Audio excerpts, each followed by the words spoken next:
Hi, and welcome to my channel.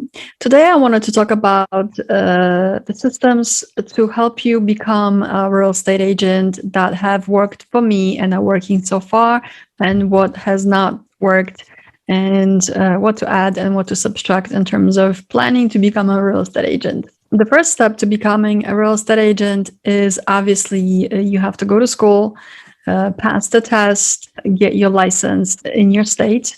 I made a video about that, so you can see in my channel tips and tricks on how to pass the exams in North Carolina, which is known to be one of the hardest tests to pass the exam in the country. So that's the first step. But before you do that, you should sit down and decide whether or not you even want to be a real estate agent, because real estate profession is not a 9-to-5 job. I'm sure you've heard this before. Some people watch the cable shows on TV and think it's a glamorous profession. I can tell you right now it's not.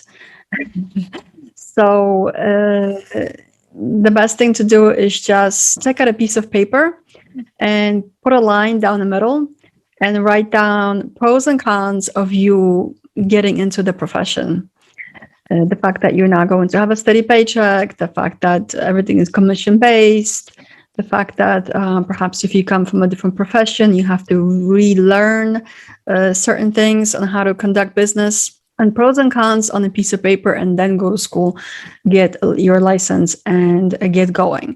I always wanted to get into real estate for a long time, and as I mentioned in my other videos, I was an office rat. But I love working for myself. I love the fact that I can be an entrepreneur. I'm kind of a little bit of a rebel too, so I never really fit into the corporate culture. So I knew that real estate was going to be for me because I have an open mind and I'm teachable. So that's one other thing that you have to consider, is that once you enter a brand new profession, you have to be teachable. You have to teach new systems, new strategies, new techniques, and all that stuff. So that's the very first thing. It's kind of like a personal brainstorming. The second thing, once you pass your licensing and you obtain all the credentials, is to sit down and write a business plan. And with that being said, I don't mean something complicated like large corporations do, but something basic on a piece of paper. You can Google business plans, templates. They're all over the internet. It can even be something that you write down on a piece of paper with a pen, if you feel like it. Business plan, it just means what are your goals, how much money you want to make, how many hours you want to work, how many transactions you want to produce, all the things that are important for you in your business, and how you see it for 1 year. Then next to the business plan, it's really important to write down goals so that you know where you're heading. They can be short-term goals as well as long-term goals. So this way you kind of feel structured and you have some kind of a plan. And once you come up with a business plan and you have obviously joined a brokerage that you've interviewed and that you love, it's important to come up with some kind of a system in place. There's a lot of different systems out there. Pick one that works for you, that you like, and follow the system. And in that system, you are going to be tracking your database, all the leads that are coming into you, names, phone numbers, addresses. You're going to be tracking emails. You're going to be tracking all your sales, your pipeline, your transactions, and your personal and business expenses. So that's pretty important because that's your map of where you're going for the beginning of your career to the end of the year. Every year, probably these things will be changing. There will be tweaks. That's what I do. And it's okay if things are changing or things are being added or subtracted. It's very individual to each person. So you have to do what works for you. But that's really key to have some kind of a structure. It's like having a map. When you go hiking in the mountains, you're not going to go for a long route hiking without some kind of a map. The GPS probably is not going to work in the mountains. So you have to have a map, and you have a point A and B and C and D, and how you're going to return.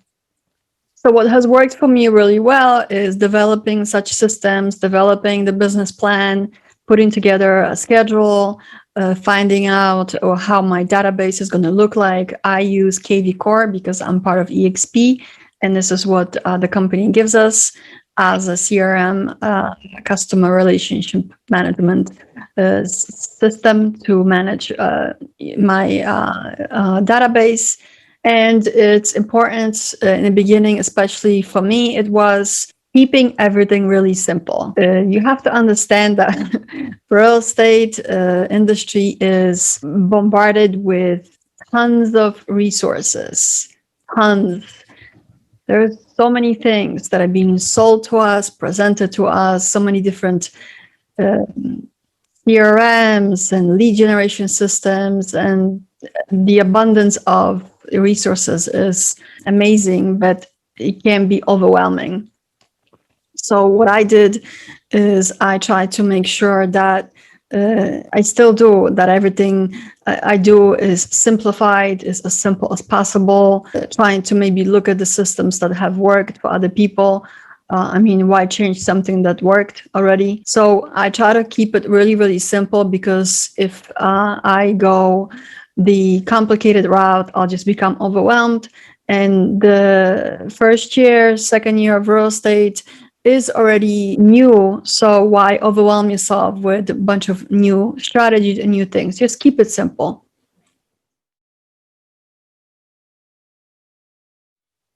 So once you have all those systems in place, and you have your business plan developed, and you know how you're going to be getting your leads and your prospecting, which is something you also have to sit down and develop, you are ready to begin working.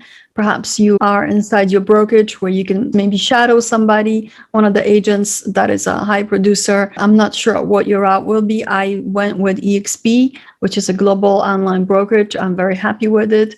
All the training is online. But if that's something that's not attractive to you, you can go to a brick and mortar brokerage as well and start your journey as such. So those are the things that I just wanted to briefly touch on. I didn't want to really go into the specifics, because this video is about how to become a real estate agent. The one bonus feature that I can provide today is that what really helps me is keeping a journal. From the beginning, when I started in real estate, I started to jot down all the things that I've accomplished, because I knew that once I keep going forward, I will forget the things that I've done. So now sometimes, when I'm having a bad day, I look at that journal and I see, hey, I did this, I did that. I failed at this juncture. I didn't do this. I can see the improvement in a lot of things that I've done, and I can see and I could congratulate myself for doing a great job, because sometimes we entrepreneurs can be hard on ourselves. And also it's a good way to jot down things that I mess up, because I mess up every day. and that's fine. We learn from our mistakes, and that's totally fine. I think that's the process, and I can read my journal and see where I did well, where I didn't, and it's a great way to journey your progress as well. So that's my little bonus tip for you. I'll end it here. If you have any questions or comments, leave them below, and stay tuned for future content on my channel. Thank you so much for watching.